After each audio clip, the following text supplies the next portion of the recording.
first impression is lasting. So at the beginning of the practicum, we were advised so much, and I did follow. We have to really show ourselves, impress unto them or to them who we really are. We want to study, we want to work, we want to do the practicum with passion. So this impression should be at the beginning of the practicum.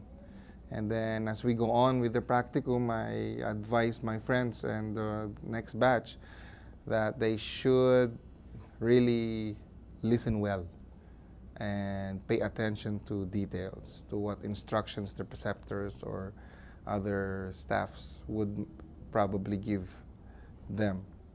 And then as you do that, I would suggest they should do exercise, maybe 3 to 4 times a week, and sleep well, because it's not an easy job. At the beginning, you will be overwhelmed.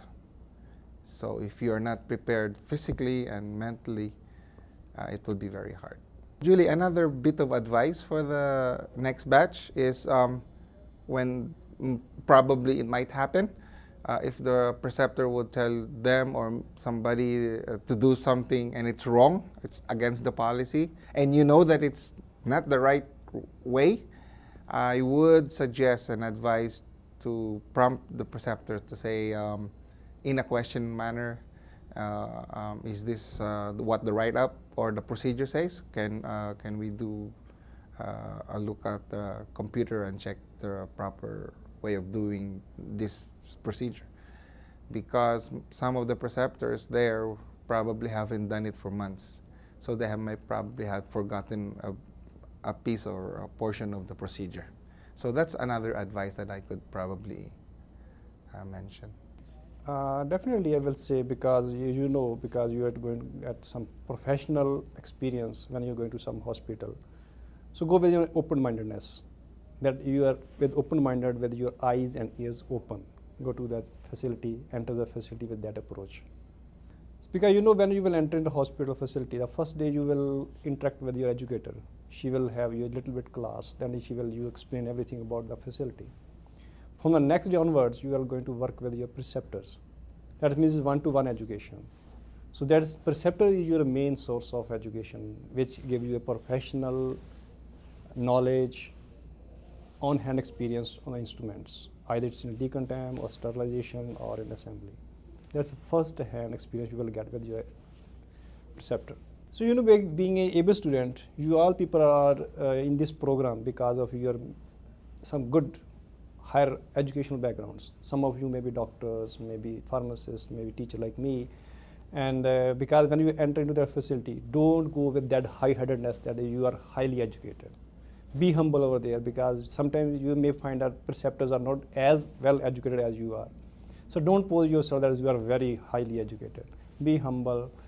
Just have your mindset to learn more and more from those people, because they are the people who have the practical experience, much more valuable than you. That's my good advice. Be humble and ready to learn. So my fourth piece of advice will be that, you know, I think you may be knowing or not knowing, I can tell you.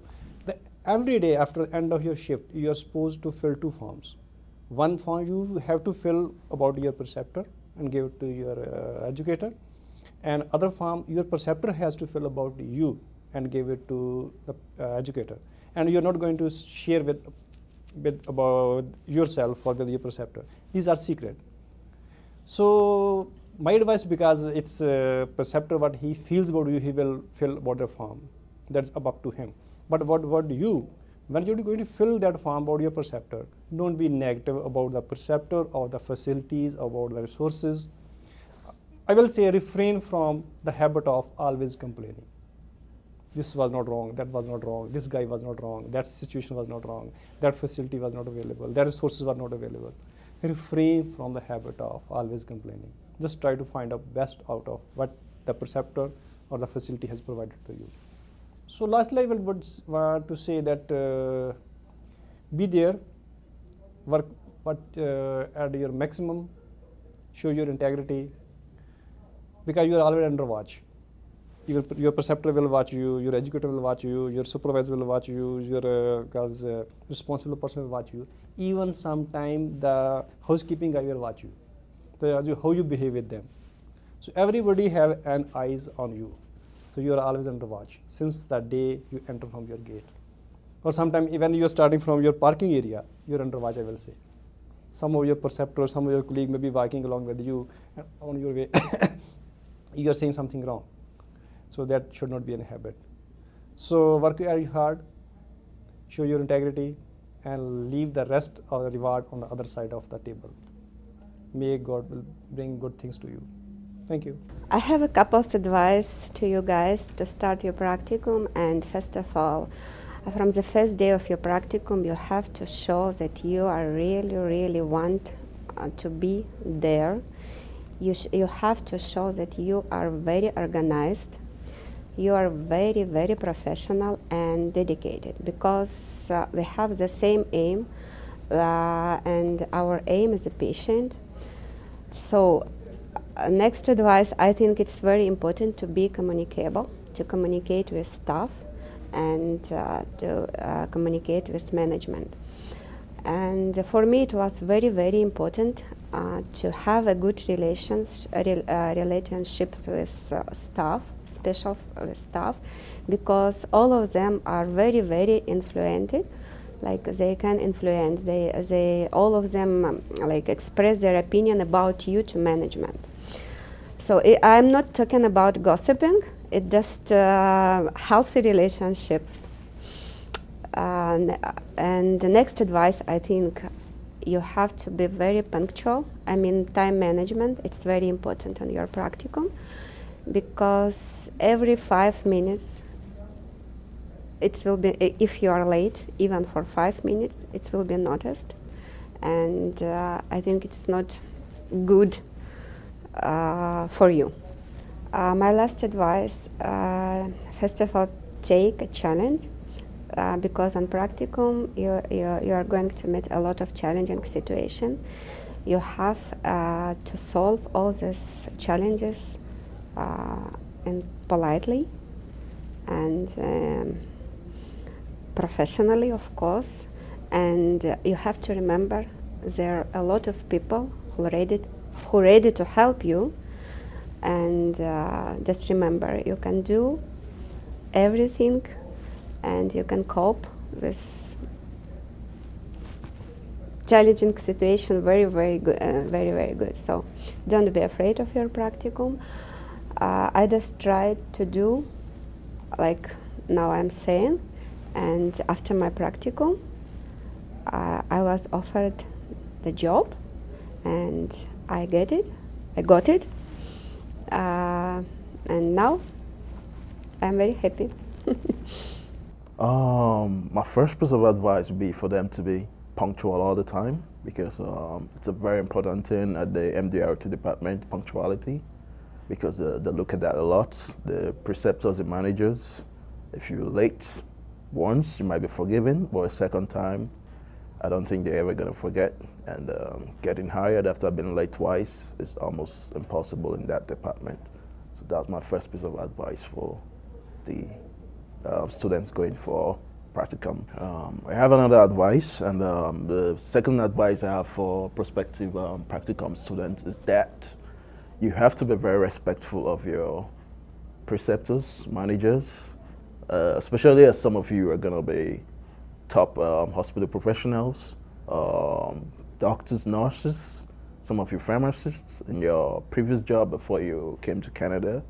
And a lot of people are going to be looking out to see if you respect these people that are going to be teaching you some new skills to help you sustain your life here in Canada. And not respecting these people is not going to be very good for you. And I tell you, you're not going to get very good references if you don't show these people a lot of respect, because your previous job that you did before you came to Canada, you were top there in the health professional. And now you're starting from below, and you might look at these people like they are not up to your status.